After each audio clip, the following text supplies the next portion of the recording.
Moving on to our next session, ladies and gentlemen, it's on military leaders and leadership, a thought provoking conversation on the essence of leadership in the armed forces.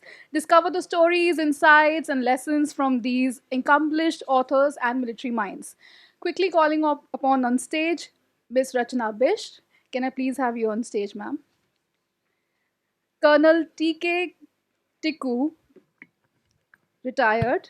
Lieutenant General AK Singh, PVSM, AVSM, SM, VSM, retired. And the session will be moderated by Preeti Gill. Actually the afternoon session, so I hope you're not going to go to sleep. And we've heard the most riveting tales in the last session, so continuing on some of that, because they were talking about the most wonderful, brave and courageous, also audacious military campaigns. And what we are going to talk about today is what makes a good military leader. What is leadership, and especially in the context of the army and the armed forces.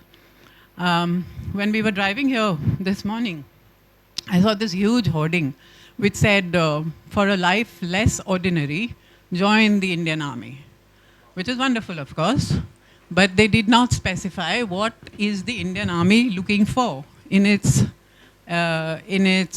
troops and the qualities that it is looking for in its leaders. So I think what we're going to try and talk about is some of that, map some of that landscape perhaps. Before going further, I'm going to ask each one here on our panel to actually tell us a little bit about the book so that everybody here has a context to what we are talking about. And in case you feel interested, then I think the books are available downstairs and you can purchase and get them signed. Should we just begin with you, Rachna? Yeah.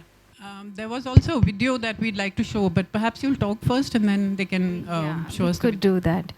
So good afternoon, everyone. Thank you for being here. And it's an honor for me to be sitting here with such esteemed officers from the Indian Army. So the book that I wrote, which got me this place on the panel, is Bipin. That's a biography of General Bipin Rawat, the first Chief of Defence Staff of our country.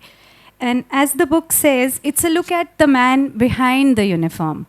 So I don't claim to be a military historian. I am not an army officer. But he was my CDS as well, because I'm a citizen of the country and I am a storyteller. So what this book tells you is stories from his life. It tells you how a simple Pahadi boy who was born in Dehradun, who was very shy and meek, who was afraid of jumping from heights, who was relegated in the National Defence Academy in the third term, how did that boy get on to becoming the Chief of Defence Staff of our country? So it's basically a look at his human qualities. We look at leaders and we say they are very assertive, they are very confident. Sometimes leaders have to be very cold-blooded. But what this book takes a look at is the man behind the uniform. So I think sometimes leaders have to be empathetic, they have to be kind, they have to be warm. So those are the qualities that I have explored through interviews with his family, through people who knew him well, his comrades, his cosmates from the Indian Military Academy, the NDA. And I have put together a string of stories. The book runs on two parallel tracks. It starts with the helicopter crash, and then there are two tracks running through the book, while on one track the investigations are happening on the helicopter crash site. On the other, different people who were associated with him in his life get the news, and then they are thinking about the times that they spent with him. So that's how the book moves ahead. Those of you who are interested could pick it up. We had a video. If we have it here, we could play it. No. I don't want to speak. It's just a small video, 50 second or something video.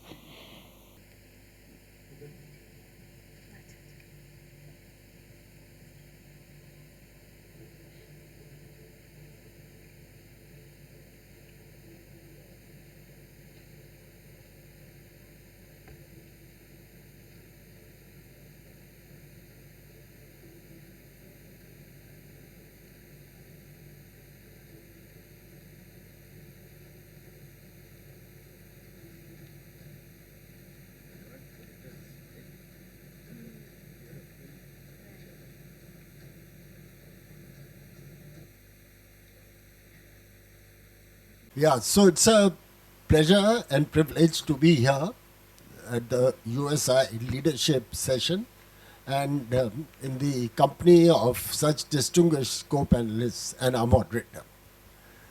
Well, leadership is present in all walks of life.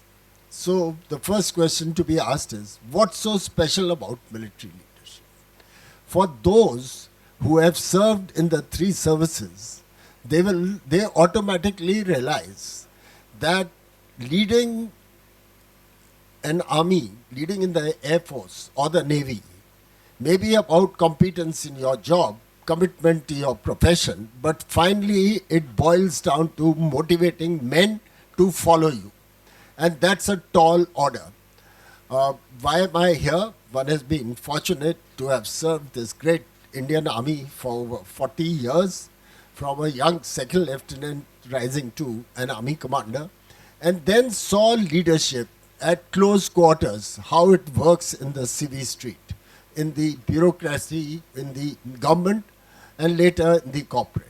So I have a reasonably clear idea of where we stand as far as leadership is concerned. That got me motivated to write this book. I had written two on strategy and operations, co-edited actually, and similarly here.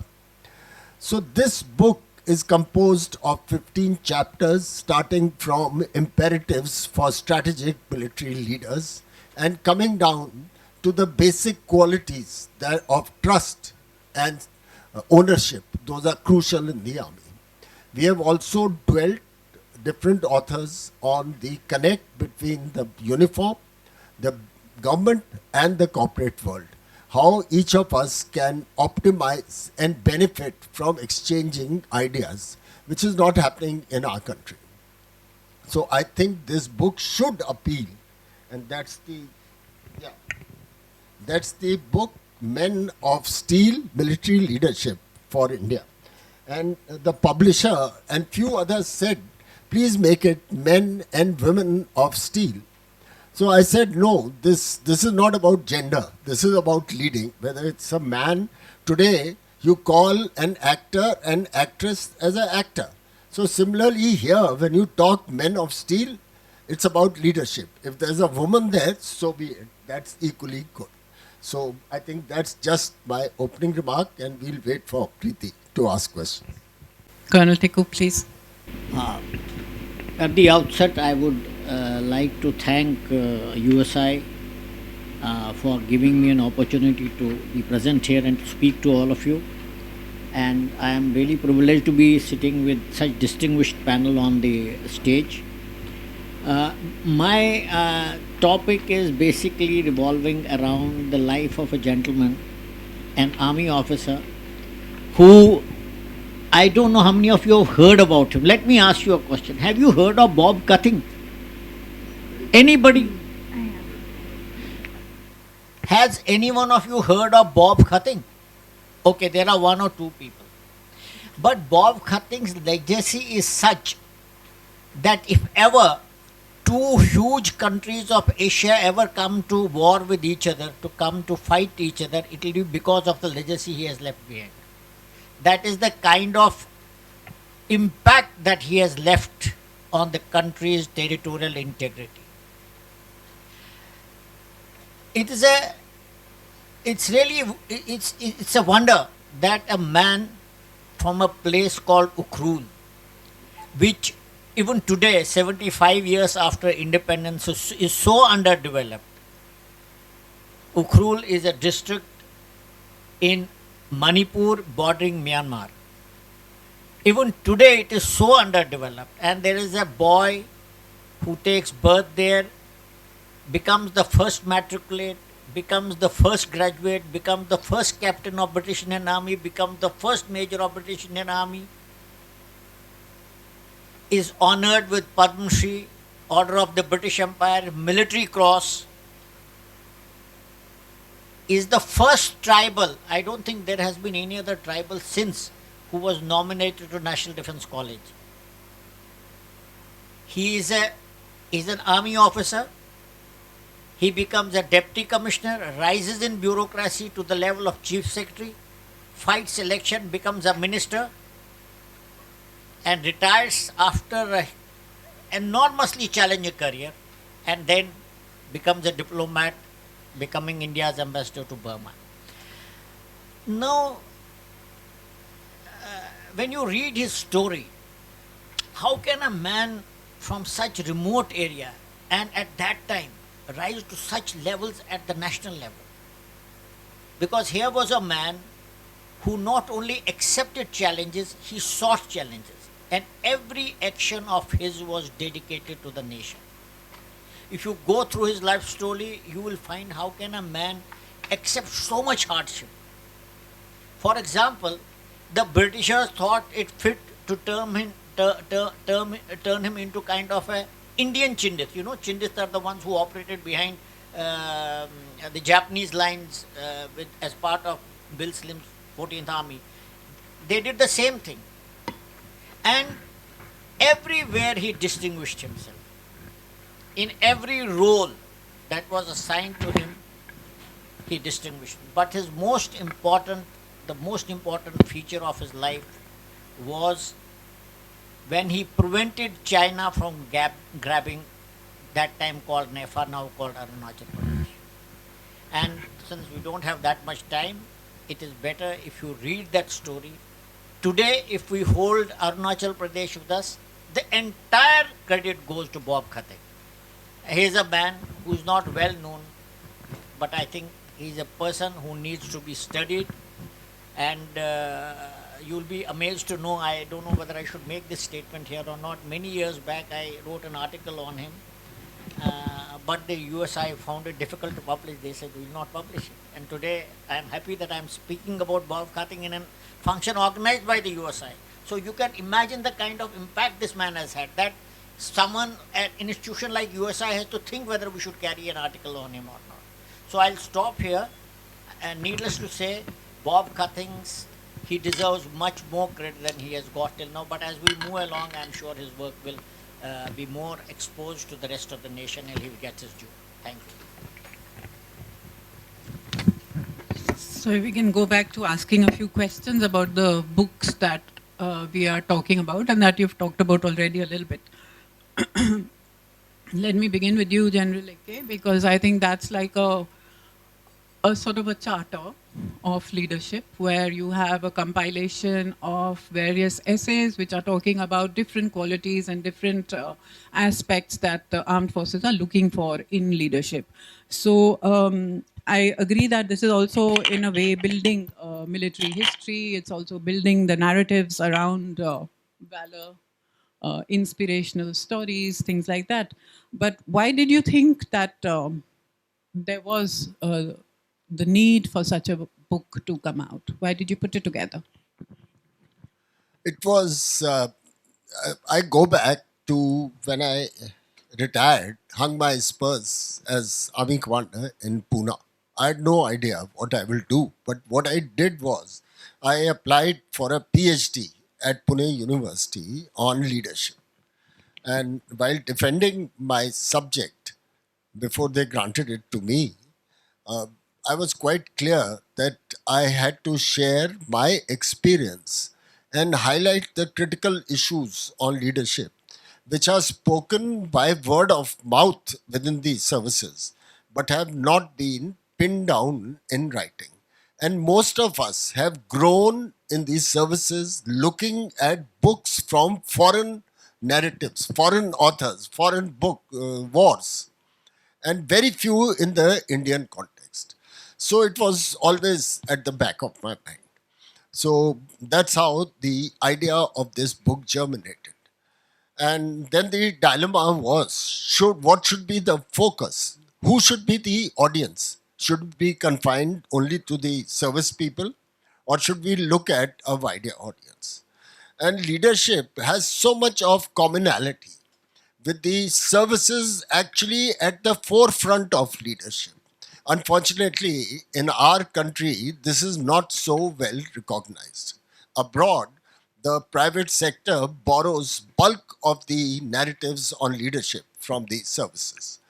So this book is an amalgam of 15 chapters. which deal primarily with leadership in the services, but also offers insight into how the corporate world, how the bureaucratic world, the government can benefit from leadership experiences of the armed forces. That's how it. Thank you.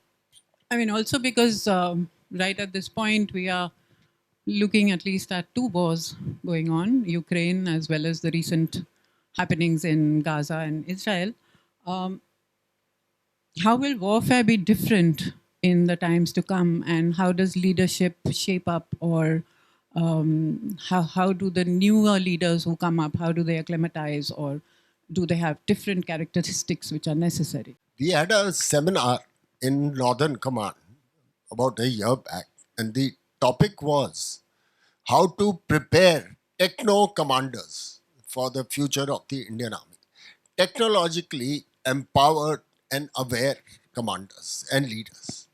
And I was also asked, in fact, we had to write an essay, and they did pick up my essay, so I went and spoke. And the conclusion was that the basic military traits cannot be replaced by technology. What is leadership? Leadership is an ability to lead from the front. But let me explain it in a slightly wider construct.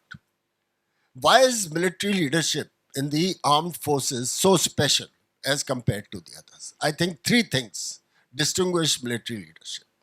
First is an unlimited liability contract. As a leader, you give yourself up to the organization. You go where you are asked to go. You do what you are asked to do, even at the risk of injury or death. In return, the organization and the government promises to look after you and yours in life as in death. This kind of bonding doesn't exist anywhere else in the world.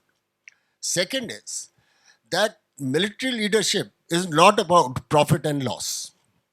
It's about life and death issues.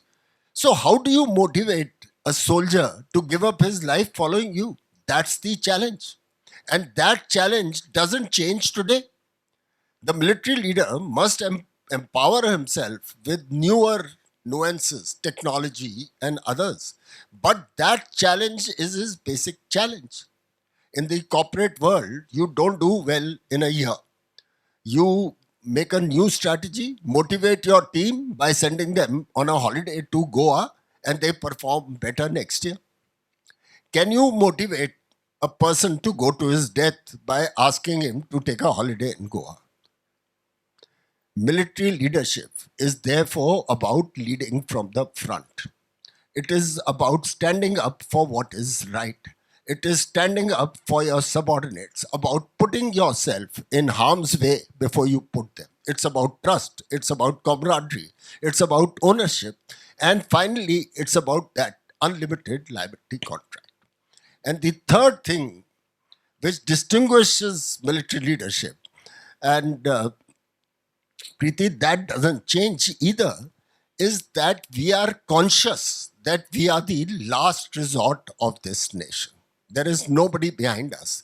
And therefore, we don't have the luxury of a runners-up post. We have to win every time and again. We lost only once, 62, and we all carry the burden on our shoulders. Resolved that never again will this country face such a thing. So that's what is required in military leaders. Yes, we have to empower our leaders through knowledge, through training, to meet the technological challenges of today. But those are add-ons and not a substitute for core military leadership. So you mentioned being the last resort, but increasingly we see other demands on the army where they are being constantly called for situations of internal conflict or counterterrorism or natural and man-made disasters. How does that play with the psyche of the army? Yeah, the armed forces and I'll use the term army and armed forces interchangeably, one for the other. So the armed forces have two roles: a primary role to be prepared to wage a war to protect our interests if deterrence fails. And the second is a secondary role where we assist the civil authorities.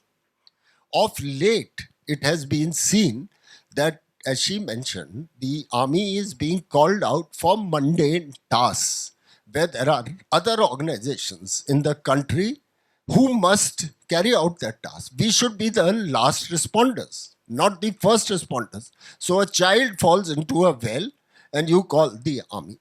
A bridge falls down on a railway line in Mumbai and you call the engineers. Let me tell you, the railway engineers are far more efficient in such things as compared to us. You want to clean the rubbish left over by tourists in high altitude? We do the Shramdan. Well, we don't mind doing it. But what's the effect? It impinges on your primary task. What does the army do in peace cantonments? It is training for that one moment when it will be called out in war. So nothing should actually dilute this. Let me just add an anecdote. I was in Andaman and a senior cabinet minister visited me. And he saw outside my office all flags of the army, insignias, this, that. So he told me, General Saab, you carry the army on your sleeve. I said, yes, sir. Mera vajood to army se juda hai. To kaise nahi hoga? He says, but what's so special? आप भी security देते हैं external, police वाले internal देते हैं, तो वो भी है. I said, you are right, sir. The police is very important. They are doing a critical role. But एक फर्क है, इसे बताइए. I said, फर्क ये है, कल को अगर पुलिस फेल हो गई तो आप किसको याद करेंगे? इसे फौज को. और मैंने कहा, सर, अगर हम फेल हो गए फिर किसको बुलाएंगे? So he thanked me for this understanding. Thank you. I have a lot more questions for you, but I think we'll come back to them a bit later. And in the meantime, let me start at, talking to you, Rachna. In your book about General Bipin Rawat, one of the things you say is that he was a quiet and hesitant boy in school, and then he metamorphosed into this tough, no-nonsense general. That is one of the things. And then you also talk about Brigadier Shivendra Singh, who says Bunny was an undisputed leader even at the age of 13. And he talks about an incident when his own father died and how Bipin said at that point that all three of them would then join the army to fight the enemy. I mean, so it was quite a different kind of reaction to what one would have expected. So would you like to tell us about how this quiet boy transformed? Yes, he was actually a very quiet boy, as I had mentioned in the book, and as you've also said, scared of making friends. He was small, he was very fair, and when he was picked up for the NDA, his uncle was worried that he would not be able to face the Fauji Ragda. But he changed himself. Maybe it was the situations that he had faced that changed him. But that change did happen when he was in NDA in the third term. He was not able to jump into the pool, which was a mandatory thing for all the cadets to do. And he was relegated. He was relegated for 6 months. He was behind his course-mates. And when he became the army chief, he superseded some of the same course-mates to become the chief at that time. And he was never noticed till he was in the Indian Military Academy. He never mentioned to anybody that his father was a general. He came from a good house. People didn't notice him. And his course-mate from the Indian Military Academy, he said, we never noticed him till the second term, where he had come relegated. So he was 6 months junior to the rest of his course-mates. And then there was a boxing match that happened in the Indian Military Academy where he represented Josila Company, which was his company. And people from his company also hardly knew him. So he was the small built, thin, wiry boy who was fighting against a much bigger and better boxer. And he was getting a beating all the time. So he had started bleeding from the nose, from the mouth. And his own course-mates were telling him, okay, Rawat ho gaya, ab aaja wapas. Give up and come back. But he did not give up. And he went on to win that boxing match.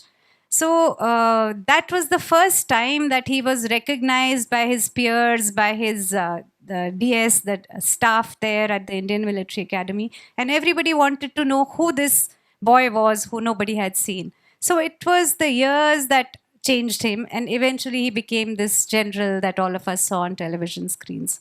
That's it. So what would you say are the qualities that marked him out as a leader? You talked about being, steadfast in resolve and being fearless and courageous. And, just now you gave this example of the boxing bout. How crucial do you think it is for a leader to lead by example? I mean, that is something General AK also just talked about, to prove bravery and fearlessness and courageous, to put that example out. How important do you think that is? And how did he exemplify? What was the quality? Yeah, I think it's completely, absolutely required for a leader to be the kind of person that people can emulate. They should see his behavior and be impressed by that and want to be like him. So there's an incident that comes to my mind when he had gone to the Gorkha Rifles. The Gorkhas come from the hills and they are not good swimmers. So there was a military exercise in which a raging river had to be crossed when he was a second lieutenant in the army, a young officer. He did not know, he had just joined the unit. So the men did not know him too well. He didn't know them that well. So he volunteered to cross the river first, and he tied a rope around his waist. He crossed it in high tide, the raging waters, and he established a post where the rope was tied, and then the other soldiers, the Gorkhas, they used that rope to cross the river. And that, I am told, is the moment when he won the respect of his troops. The Gorkhas, they are a very brave tribe, and as we've already heard, just like General Sam Manekshaw said, that if a man is not afraid of dying, then either he's lying or he's a Gorkha.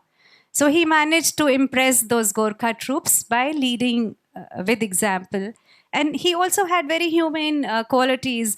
For instance, we are story writers. So I was writing one of the chapters and I just assumed that he would be wearing dark glasses. So I said that, so General Bipin Rawat with his dark glasses on, he went into the sunlight, and then Brigadier Shivender, it was his story that I was narrating, and I had sent it to him to cross-check for any factual errors. So he told me, Rachna, who told you that Bipin was wearing dark glasses?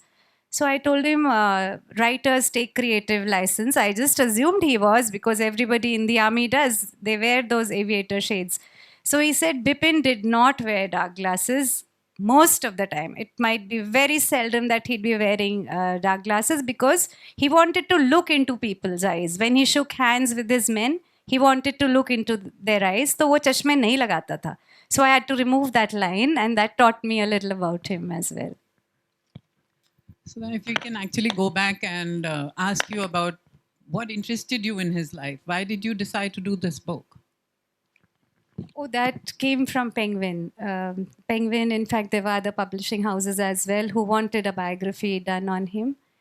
And since I had met him a few times, just for gifting my books, never more than that. I had gone to gift a copy of Kargil to him. Earlier, I had gone to gift The Brave to him. So I liked him as a person, and he was a very controversial figure. So many people in the forces had very strong views about him.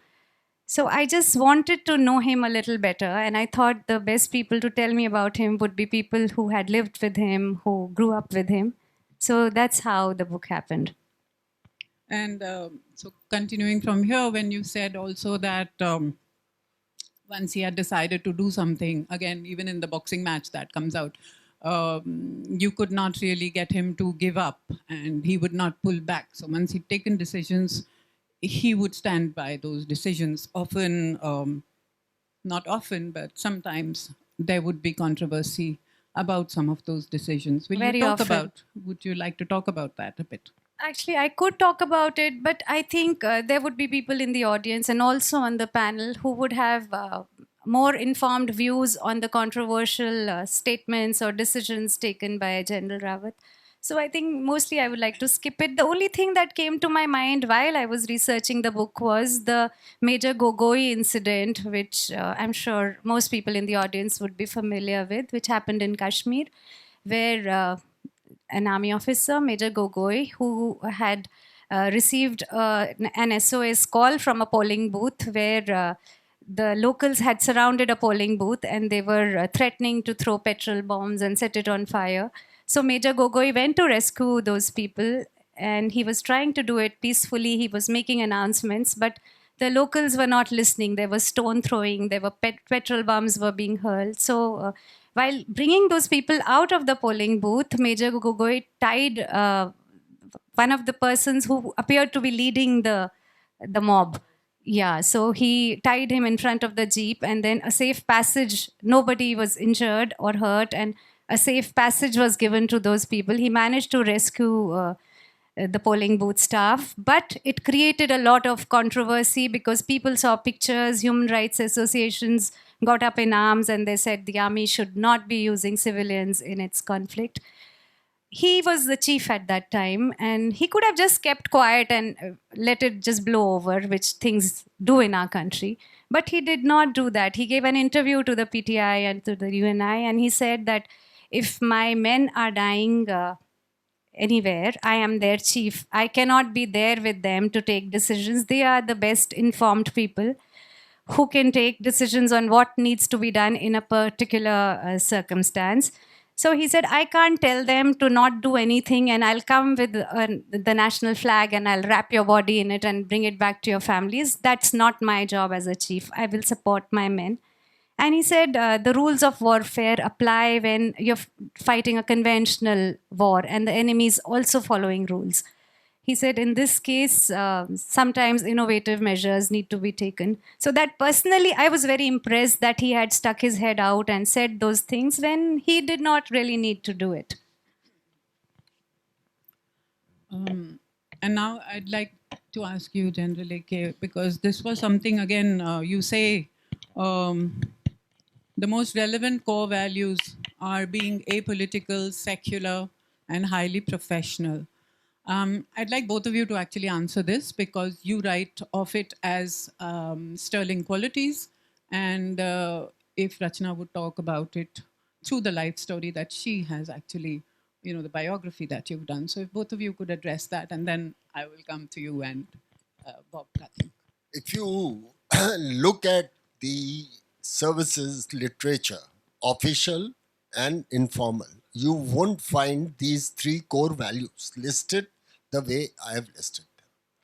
I have, after a lot of analysis, even while in service, I came to the fact and understanding that these three core values are at the core of these services. They are at the core of our efficiency, of doing our job in a particular manner.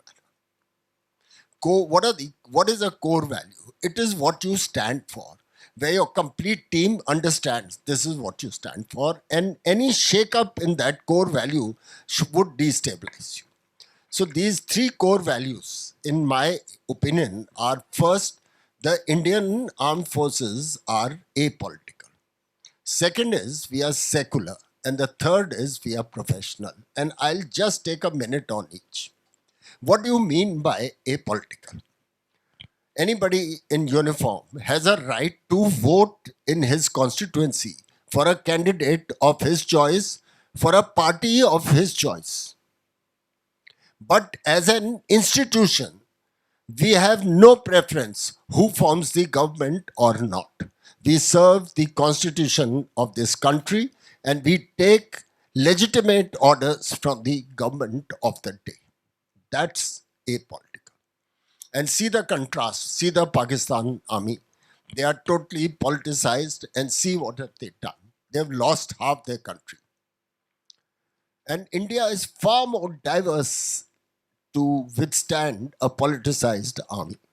Second is, we are secular. I don't know what the current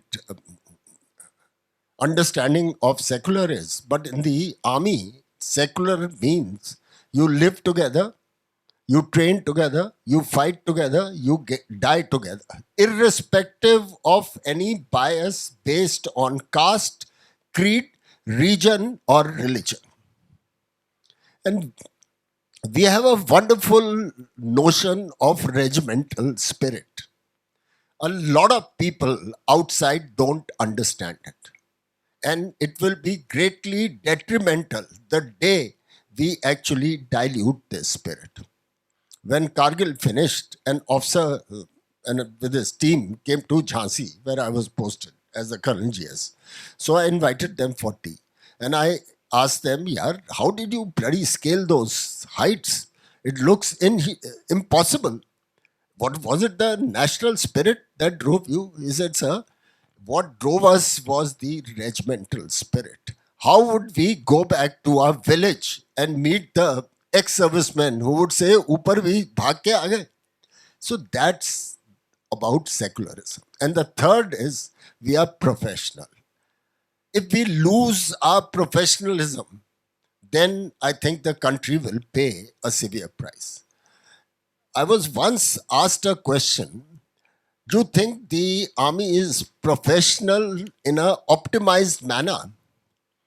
I said, for a challenging service like the army, you cannot be optimized because it's always a quest for improvement based on the changes that occur around you. But we have the minimum professionalism to do our task in a perfectly fine manner. And we are always trying for improvement. That's my take. Would you like to add to it? Because these are qualities you've also talked about in the biography. So anything you have to add to that? Secular, apolitical, professional. Anything that you'd like to mention? Any of the incidents from the book that bring it out? What I would like to bring out in his personality was he was a leader, but he was also very grounded, which came across in his interaction with soldiers in particular. I would like to believe that he was a soldier's general. So if he crossed a soldier, even as a chief or as CDS, if he crossed someone who was limping or who appeared to be injured, he would stop and he would ask them, ki, kya hua beta? Kya chot lag gayi? Kaise lag gayi? As chief, he had so many things on his mind, but that mattered to him. And I think it endeared him to people as well. There is another incident where he was coming back at night. He decided that he wanted to call on a cousin who was posted in Delhi, and he was chief at that time. General Rawat was chief. So he took his own car, Mrs. Rawat, and he was in his civilian clothes. He drove down at night to Shankar Vihar, where his cousin, Brigadier Shivinder, in fact, was living. So he was stopped by the guard who was outside Shankar Vihar. And the guard, a young soldier, 19, 20-year-old, he told him, आप अपना identity card दिखाइए, आप कौन हैं? So he said, मैं army chief हूँ. So the soldier said, ठीक है साहब, आप card दिखाइए, identity card दिखाइए अपना. तो फिर he parked his car, he took out his card, he showed it to the soldier, who said, ठीक है आप जाइए. So it didn't even register with him what an army chief was. He was so young, that soldier. So when he came to Brigadier Shivinder's house, he said, Bipin was laughing about it, कि अरे देखो army chief को ही नहीं पहचाना सिपाही ने. तो he was very amused about that. And I remember when I'd gone to gift him Kargil, I had heard about this, and I had, of course, not written the book by then. So I asked him if that incident was true. So he said, yes, it was. And I was very proud of my soldier because he was doing his job and he was doing it well. So that was the kind of man he was. It's a question often asked. Is the army's apolitical nature or apolitical army under pressure? Is it under stretch? My answer is quite clear. Don't judge the serving army by the veterans. The veterans are citizens, civilians at that stage. They can join any political party. But even for veterans, I have a word of caution. Whatever, I think more of us should join the political stream. We should have far more MPs in the Lok Sabha so they can actually speak about national security. But a word of caution, whatever you may do, you cannot afford to forget the fact that you once wore this uniform. Okay? Now, is the army under stretch? Yes, of course, this is under stretch. And uh, the army remains steadfastly apolitical, and it's up to the senior leadership in the years to come to ensure that they block all pressures which come to politicize the army. There will be attempts. They have been there for a long time, but the army has been steadfast. And I hope for the nation's sake, that's how it should remain. Thank you. If we can now go to this little book, a legendary nationalist, Bob Khathing. And if you could, Colonel Tikoo, tell us about how you got interested in Bob Khathing and what was your first exposure to that? When I got commissioned into 1st Battalion of the Naga Regiment, 2-3 months after it was raised, the Chief Minister of Nagaland had visited the unit, and we were under raising in Ranikhet. And the unit album had the first picture of the Chief Minister of Nagaland, Hokishe Sima, being introduced to the officers, and there was a gentleman in black suit, tough looking, tribal, uh, accompanying him, and his name was written as Bob Khathing. So I didn't know who he is because I was just commissioned into the army, and I didn't know who he is. Many years later, in I think 1988 or something like that, I was posted to Assam Rifles, and I was posted in a place called Mantri Pokri, just ahead of Imphal on the way to Kankopi, which is now today a very big conflict area. Now, I was told that there was a hillock there, and everyone used to talk about Bob Khathing living on that hill. I mean, many stories used to float around him. He was a legendary figure. Luckily, after many years, I met a gentleman, my own coursemate in the army, who introduced me to his father-in-law, Colonel Bhuvan Singh. And Colonel Bhuvan Singh again started talking about Bob Khathing. And Colonel Bhuvan Singh had written a small little booklet, about very small booklet. And I was amazed that a man can fill his life with so much activity and such great accomplishments that I started reading about him. There was very little available actually about him, but I spoke to people. I spoke to, like, his coursemate was General Jacob. I spoke to General Jacob, and slowly, there were some articles also were being written about him. Not many, but one or two articles. So slowly, I met many people who talked about this gentleman, and that is how I got interested. And I think the topic is absolutely not only relevant. I think it's all about leadership that we have been talking about, and I'm happy that I was able to write this small little booklet. His son has now come out with a coffee table edition of his life, but I think much more needs to be done to study his life, and then, to derive various lessons for the country. That's how I got interested. You already mentioned when you first talked about, in your opening comments, you talked about this expedition that he had led to Tawang and to Nefa, as it was called at that time. And if you can give us an idea of also the political importance of what he accomplished at that time, how difficult it was, how far-flung the region, how uncharted the territory, and how important it was for India, a fledgling nation which had just been created, to actually go out there and plant your flag?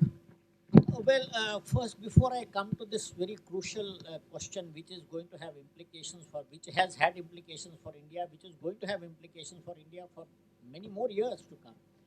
Let me tell you, Bob was, he not only accepted challenges, he sought challenges. And he was marked by the people in Delhi.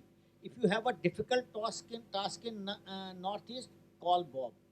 I'll just, before I go to this question, I'll give you a brief example. In 1952, or early 50s, I think it was, or late 40s. He was sent on a reconnaissance to Brahmaputra Valley because these were uncharted territories. Nobody knew who lives there.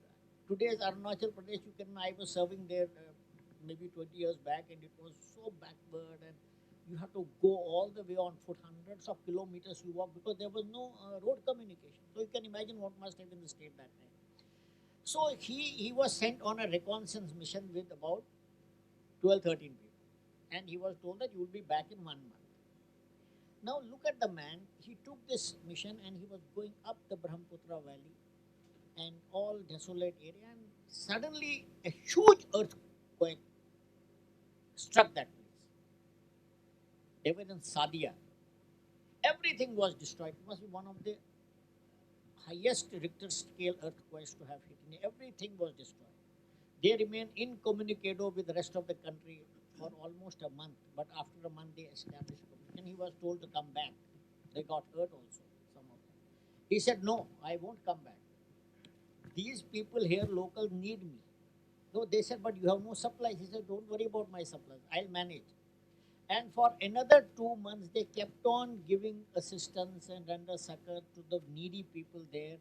And when he realized that now government machinery has started functioning, then they came back. So he showed tremendous leadership capability at that time to come to the rescue of the people. Now let me come to this expedition to Nepal.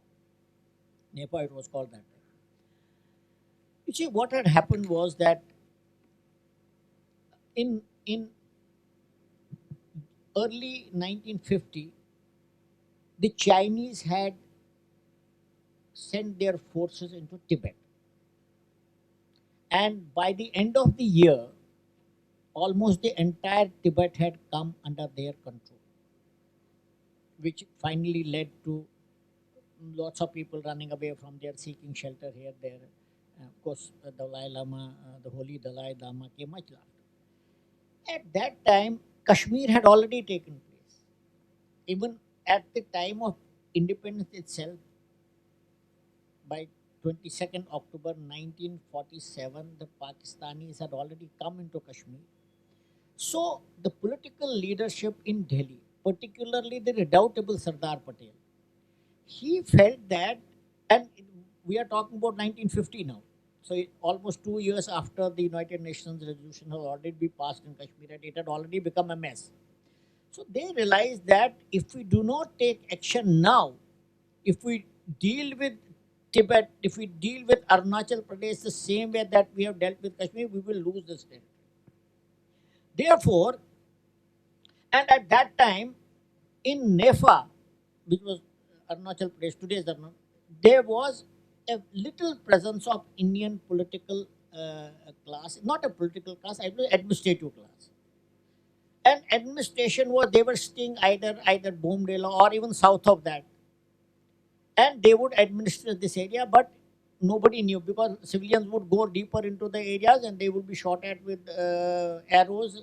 There was a loose control kind of a thing. But once Chinese went into Tibet, then the home minister of the country, Sardar Patel, thought this is going to be this is going to be another Kashmir.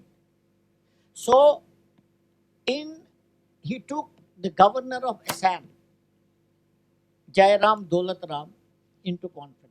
And he said, listen, if we don't act now, we will lose this place also. And Indian stand was basically revolving around the fact that McMahon line and south of it is ours, because that is a treaty between the British and the Tibetans. And Tibet at that time was a Tibet autonomous region. It was not under China. It came under China much later. And I don't want to go into the detail. The fact is this, that Tibet was an autonomous region. We had a consulate right till 1952 there. So they felt that if we do not act now, if we do not show presence now, then we might even lose Arunachal Pradesh. And our claim is justified because there is a McMahon line which was recognized by the British and Tibetan, and now that the British power is gone, it is the Indian power which has replaced it, therefore we must lay. And this was at the back of the mind of Home Minister. and he took the governor of Assam, Jairam Ramesh, into confidence, and then Deputy Defense Minister Himmat Singh, Major General Himmat Singh ji, and again the name cropped up of Bob Khathing. He is the man who can do it. And they called him and they said, "Here you are. This is the plan. You please go to Arunachal Pradesh, establish your presence there." And he was given a confidential file to read by the governor, and he was told that you go now. It was thick of winter, and he was told that you have 2 months. He said, I need 2 months to do this. He said, no, you have only 45 days. And in those 45 days, it was so cold. This was an uncharted territory. Nobody went beyond Bombdila, forget about going to Sela. And finally, to cut this long story short, he luckily he had the American aircraft used to fly during Second World War over the hump, as you know, between Burma and Chiang Kai-shek's forces. So they had left a lot of winter equipment there. They had left a lot of supplies there. So he managed to get that, and with his typical tribal leadership quality of sincerity and bravery, he managed to get hold of 200 troops plus 600 porters, who finally, after grueling climb of almost about 20 days, crossed Sela and the thick of winter, reached Jung, and from there they reached Tawang. And slowly, the people there who were Chinese representatives, the people were fed up because they were oppressed, they were taxed. And slowly, he told them by his diplomatic approach that government of India is India is a republic now. You have as much rights as the prime minister of the country. You have one vote. He has also one vote. You can elect your leaders. So they were so afraid of Chinese that they did not even want to talk to him. But the local people were talking to him. So almost about after about 20-30 days, he slowly earned their trust and put his place people there. And there was an English gentleman, Allen. He made him the political officer there, and then he was called back. And that is how, though people said that there was the man, the Chinese representative there, he was clearly told. He said, "Listen, this is McMahon line. They're taken the maps with them. This is McMahon line. Beyond that is Tibet, and this side is India. This is a treaty between us." So he understood, though they tried to, bribe him, that head of the Chinese mission there. They tried to bribe him. He was not to be bribed. He was a tribal for that, sincere and absolutely honest. And that is how slowly the Indian flag was hoisted there, and they celebrated the 1952 Republic Day there. And since then, Arunachal Pradesh has become part of the country, which was already part of the country. But had he not led that expedition, had Jairam Daulatram not been taken to conference by Sardar Patel, perhaps we would have lost that area also to Chinese grabbing tactics. And whatever the political system was existing there, it did not have the whole project, did not even have the concurrence of the prime minister then. In fact, Bob Khathing and his party was rebuked, but everyone kept quiet because it was now a matter of possession, and south of Bumla, Arunachal Pradesh was ours, and it has a tremendous tactical and strategic significance. As you know, it is located at the tri-junction between Bhutan and China and Tibet and all those places. And today, if Arunachal Pradesh is with us, I think a huge lot of credit goes to Sardar Patel, Jairam Daulatram, and Major Bob Khathing. Thank you very much. I don't know if we have time even for one audience question. Can we just do that? Because, I mean, it's only fair to just open it for, maybe one question if possible, then we need to wrap it up. Yeah, so I have interviewed mostly Fauji's, defense people, right? I've been writing about heroes. So when we come to heroes, I can tell you something. I've written about the PVCs and 65 and 71 and interacted with people who did great acts of courage and bravery. So there were two things I think that I found common between all of them. The first thing that I found common between all the people who had come back alive from wars and won recognition for them. And of course, I think they spoke for those who did not come back, was that all of them did not want to tell me their stories. They all said, ये तो हमारा काम था, ये तो हमने करना ही था. That is what I think General AK also pointed out, that it's in the forces. It's how they are trained. They don't think they are heroes. They think they were only doing their job. And right from PVC's Sanjay Kumar had told me this, कि मेरी जगह में कोई भी और सिपाही होता वो भी यही कहता, यही करता. So I am not really more courageous or braver than anybody else. We are all equally brave, well trained, and that's how we've been trained. So that was one thing I saw in common. The other thing I asked them, उनको डर नहीं लगता क्या? Because they did these acts which I thought needed a lot of courage. When you know you're going to die and you still do something. So they all said उनको लगता था. Sabko, all of them were afraid of dying, but they did it again, like General AK said. Unit की इज्जत के लिए, गांव की इज्जत के लिए, क्या मुंह दिखाएंगे वापस जा करके? And another thing was a very, which is a question of survival. They said, if मैं नहीं मारता तो वो मुझे मार देता. So those were the things in common. Thank you. Thank you, all of you panelists. Wonderful stories, and I would highly recommend that you read the books that they've written. Thank you, dear panelists, and that was a great question. Quite a lot of depth at your age, I must say. That was a good question and even very well answered, ma'am. Thank you so much to all the panelists. Can I please request the team to give away the mementos and we can pose for the picture then? Yes, we can clap. You don't need me to tell you to clap. You can clap.